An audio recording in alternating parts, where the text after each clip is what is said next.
Hello out there in YouTube land. Welcome back. Today, Tabby and I are going to talk about what is probably my favorite Gaio film, Yeah.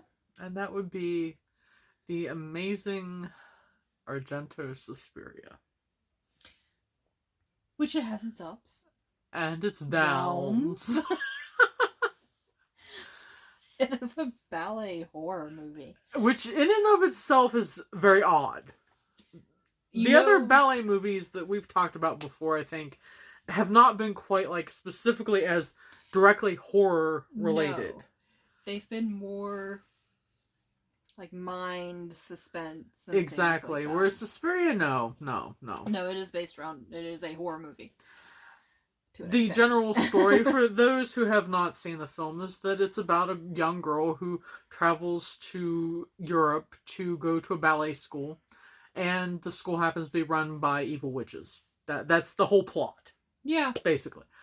But then we get into the nitty-gritty of the stuff that doesn't make any bloody sense. Like, she doesn't come with any gear. What ballet dancer, athlete leaves all their stuff behind? And Tabby and I, both having been in, the educational part of the ballet world, the issue regarding that is that, everybody, when they go to a school and to perform, they bring their shoes, they bring their practice clothes. Mm-hmm. She arrives at this school with no point shoes. No shoes. No shoes in general, other than, street shoes. Yeah, that's it.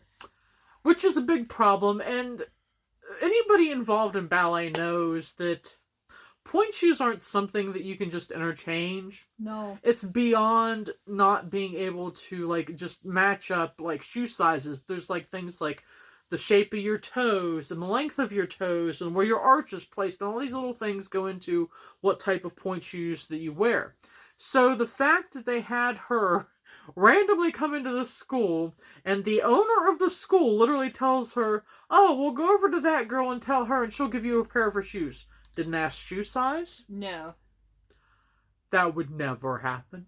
Here's what would happen. Mm-hmm. So if you showed up at an elite academy first day and you had no gear, no shoes, you would be chewed out and you would be dismissed. Yeah. The only way that they could possibly accept that would be as if you arrived the night before and the airline lost your luggage. Yeah. Then you'd be expected to take class in socks. Yes. That's it. And, you could probably get a pair of the soft shoes, but not... No. Slippers, yes. Point shoes. Not so much. No. It would be, you'd have to go to wherever sold dance shoes as soon as possible and get some workable shoes. That's the way that would work. There's no other answer with that. The other thing that is a little bit not great is the actual ballet skill of the main actress. She can dance a little bit, but not... I would say she was a recreational dancer and maybe took classes until she was 13, and then suddenly, she was say, "Hey, can you do this?" And she'd be like, "Well, sorta." Yeah, I think that's probably what happened. That poor actress was probably like, "Well, yeah, sure." Yeah. I mean, and that being said, there are some people in the actual, class areas that are better at dance, but one of the big problems is that, again, the ballet mistress came in and they're supposed to be starting the day's exercises. She's like, "Do your beginning exercises." The beginning exercises in ballet is you go to the bar and you start with plie. No, she had them suddenly leaping and frolicking around the room without telling them an exercise to do. And with no warm-up. No. I've never... No. We actually, even before performances, you have about an hour warm-up. Yeah, you have to. Otherwise, if you try to dance on cold muscles, you can injure yourself really badly. The other one stickling point that I actually hadn't noticed until Tabby and I watched the movie again recently was the fact that there's a male dancer in the room, and he's wearing a white unitard without a dancer's cup. Which is a problem, because you can see everything. Yeah, so you see his little winky. That was not needed. No. Now, the other thing that, and this is probably a trick of camera and lighting, is that you'll notice anytime these are supposed to be like, this is supposed to be a very grotesque movie. Yeah. In terms of like the goriness of the killing.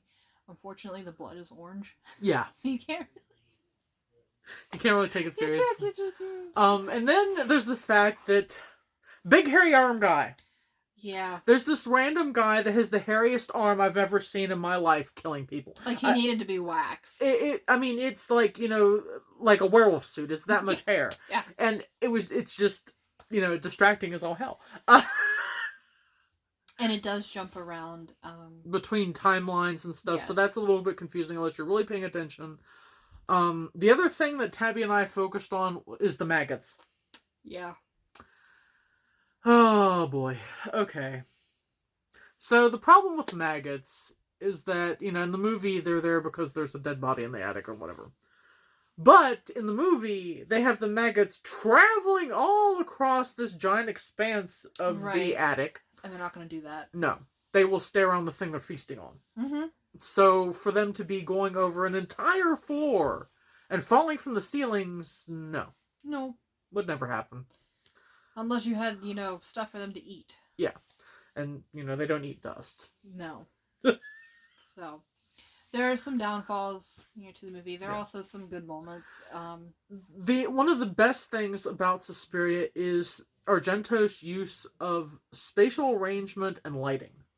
Spatial arrangement and lighting. He also, and classically, is known to use a lot of color and color schemes. Sometimes those color schemes don't make much sense. In terms of, the color does, but not some of the stuff that was colored, like the velour walls. The velour walls, and there's one wall that actually has like fur on it. And Tabby and I are sitting there trying to figure out, how would you clean that? Would you have to go around with a vacuum cleaner? Because we think about these things. Yeah, we get obsessive compulsive, and we bounce around all these little like fine minute details. And when we decide that we're going to review a film, we try to think about like extra things to talk about regarding the film besides, just the storyline or like the fact that we like this kill or whatever.